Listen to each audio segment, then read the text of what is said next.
दूध भात खियाई के पोसनी सुगनावा सुगा उड़ी गइले आकाश सुगा उड़ी गइले आकाश।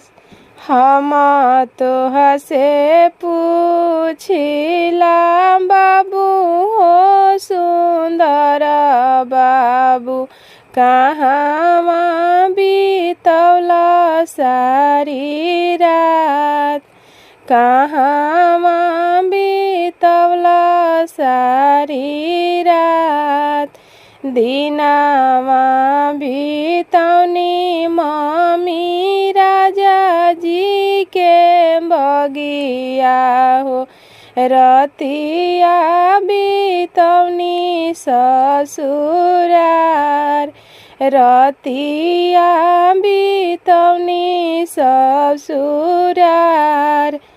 ससुरा में मिली मम्मी तोहरे जैसन सासु हो सासु कइली बहुते दुलार सासु कइली बहुते दुलार। लक्ष्मी जैसन बेटी से मोरो ब्याह कइली हो साली खियौली मुख पान साली खियौली मुख पान। सरहज दुलरली मम्मी बड़ी ख्याल रखली हो मोरा मुख बेनिया डोलाई मोरो मुख बेनिया डोलाई। नव महिनवा बेटा गर्भ में सोचनी हो 10वें में जन्म तोहार 10वें में जन्म तोहार। पाली पोसी बेटा हो कइनी से आनामा हो नाही कब्रबो कैला मोर बाखान। पाली पोसी बेटा हो कइनी से आनामा हो नाही कबो कैला मोर बाखान नाही कबो कैला मोर बाखान।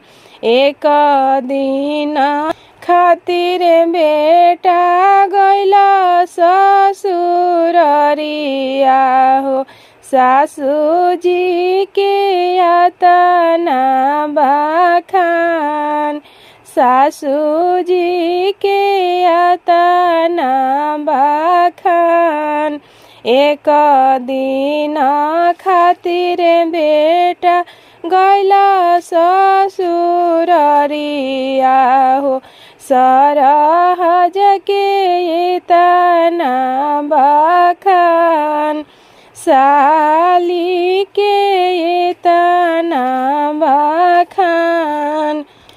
दूध भात खियाई के पोसनी सुगनावा हो सुगा उड़ी गइले आकाश सुगा उड़ी गइले आकाश।